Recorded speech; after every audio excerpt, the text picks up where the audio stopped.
Magandang araw po sa ating lahat. Ito, nagbabalik tayo sa ating panibagong vlog hinggil nitong issue na nangyari sa ating bansa, no? Ito, 'di ba? Inappoint ni Bongbong Marcos itong si Boyeng Rimulya bilang ombudsman. Mga kababayan, itong si Rimulya bago itinalaga bilang ombudsman ni Bongbong Marcos ay nabalot na ito ng mga issue, no? Una nun, yung kanyang anak na nahuli sa entrapment operation ng illegal na droga, which is itong marijuana na kakahalaga ng maabot ba yun ng 1 kilo or basta I don't have any idea kung ilan yun, basta nahuli sa bypass operation itong kanyang anak.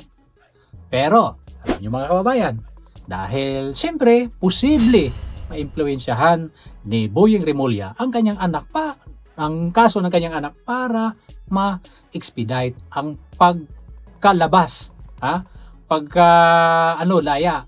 Hindi naman natin sinasabi na kulang yung ebidensya. Maybe yung ng ebidensya, yung hindi tama yung pag-gather ng ebidensya.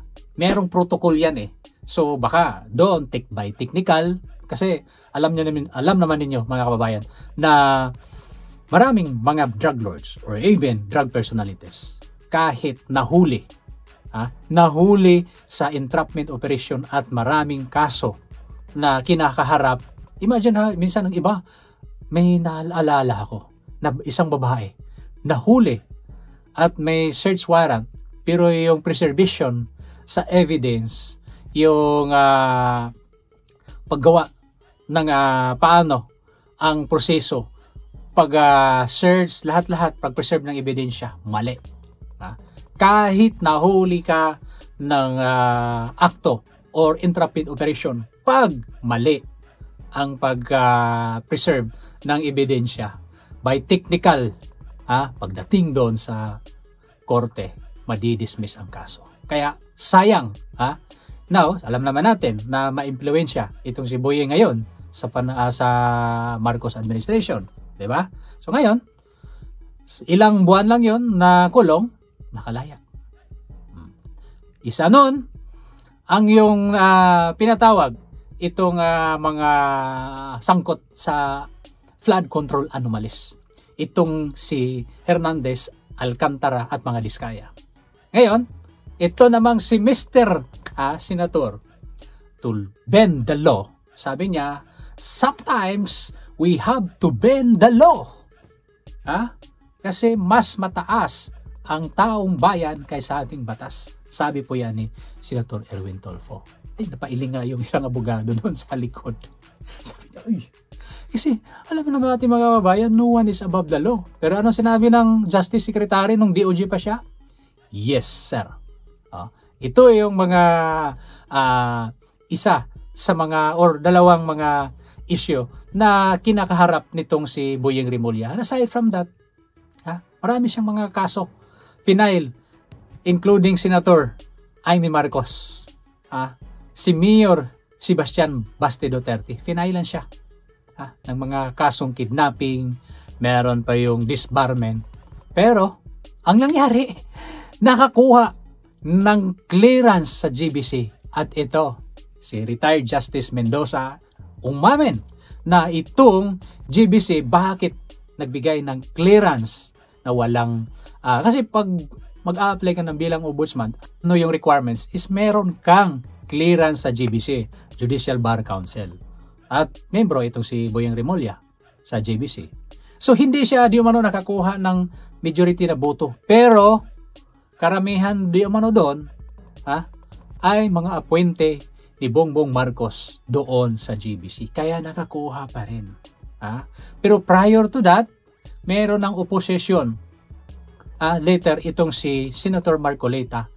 Bakit? Or kini-question at hindi dapat maitalaga bilang ombudsman itong si Boyeng Rimulya. Dahil sa kanyang kagustuhan na yung restitution is prior sa pag-file ng case. Ay mali po yun kasi sinasabi ni Senator Marcoleta at wala naman talaga nakalatid sa batas natin na yung restitution is prior masampahan ng kaso ang mga suspect. Kasi after na noon kaya nga nag-imbestiga para matukoy kung magkano ang halaga ng isasauli sa ating gobyerno, kung magkano yung nakulimbat nila, nanakaw. Pero ang sinabi ni Remulla, ang restitution para hindi mahirapan ang gobyerno, kung ano yung makuha natin, for the meantime, kukunin natin. Wala nga yun sa batas. Ang pinag-fight lang ni Senator Marcolita is kung ano ang batas, sundin natin. Well, there is, we call it exception of the rule. Pero, ito, isang sekretary ng DOJ, wala sa batas, ginigiit mo pa, pinagpilitan mo pa na yung restitution is prior to file the case. Nandoon pa sa gathering evidence. If there is a prima facie evidence, then file the case, and then, if there is a form of conviction sa isang suspect, ay pwede siyang ma-issuehan ng warrant of arrest. Kaso lang, itong DOJ na ito, dati si Remulla, giniit talaga niya. This is me, it's up to you. Then, there is a disbarment case against this Remulla. Ngayon, natalaga na siya bilang ombudsman ni Bongbong Marcos. Okay? Umani po ito ng samot-saring reaksyon, mga kababayan. Dahil, bakit? Kailangan itong si Marcos gamitin niya yung utak. Although alam natin na bilang ordinaryong Pilipino, walang utak to Bakit? Ano bang mga flagship project niya? Yung pinagmamalaki niya na flood control na wala naman, ubod ng korupsyon.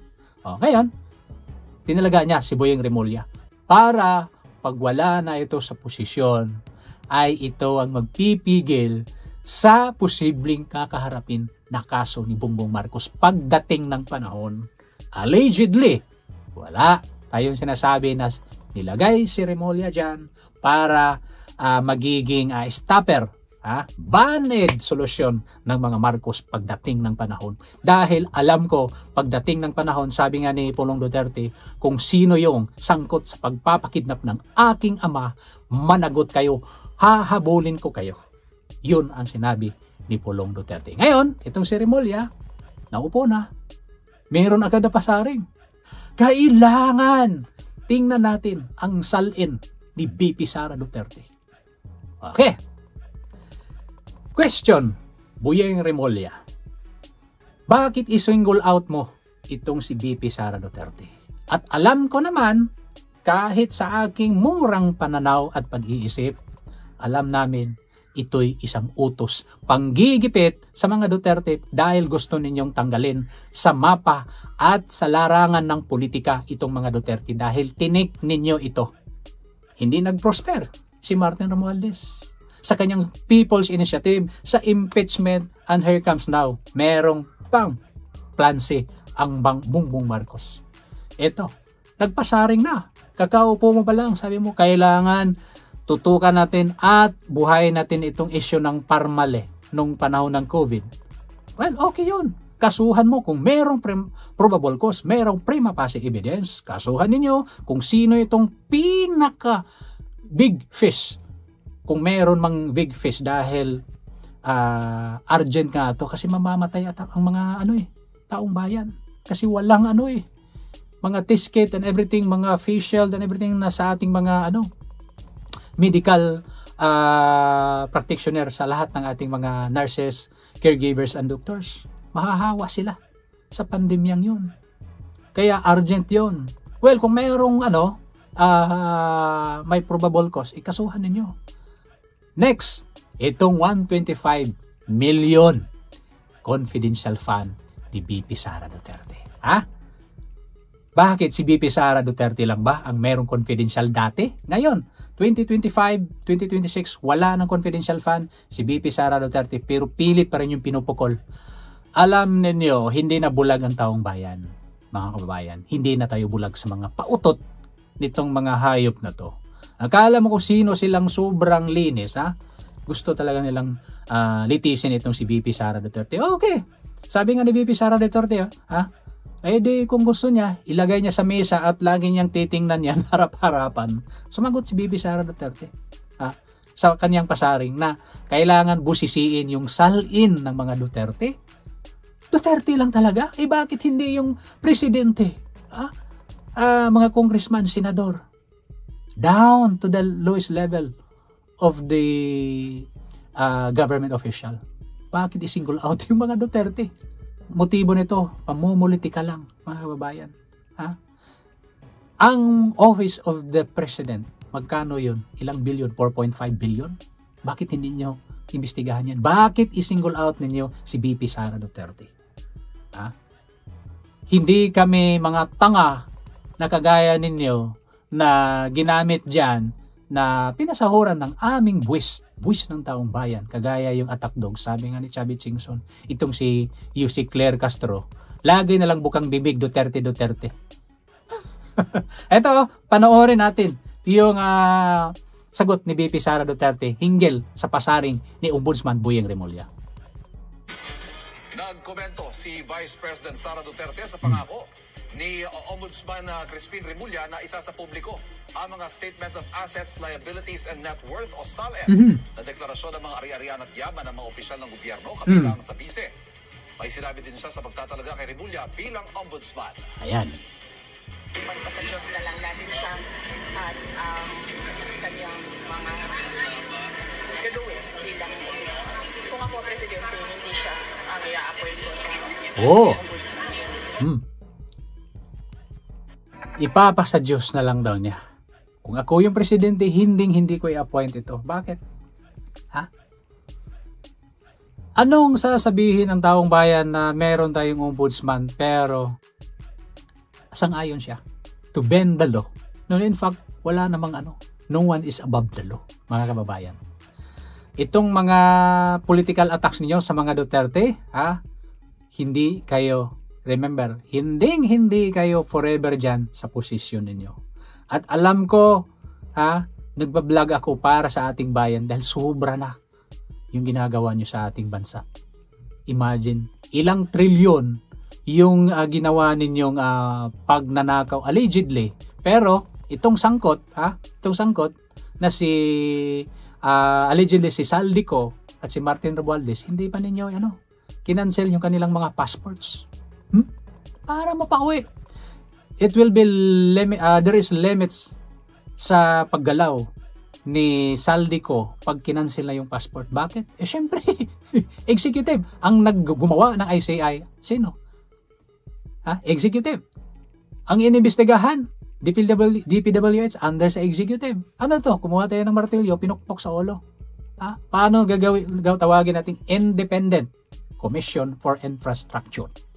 Kung ito namang inimbestigahan, ay wala na. Sabi nga ni Lacson, merong 67 congressman contractors pero hindi pinatawag. Kung gusto mo naman ng transparency at accountability. We call it accountability. Saan na yung accountability ninyo sinasabi? Di ba? Kaya hindi tayo matatahimik nito sa pagbulgar ng katotohanan. Dahil pira ng taong bayan, mahal ko ang aking bansa. Kaya kailangan kong gawin ito. Mga kabayan, kung kayo po'y bago lang sa aking channel, maaari ko po sanang imbitahan kayo na subscribe natin munting channel. God bless po, ingat po kayo palagi. Mahalin natin ang bansang Pilipinas. Yeah.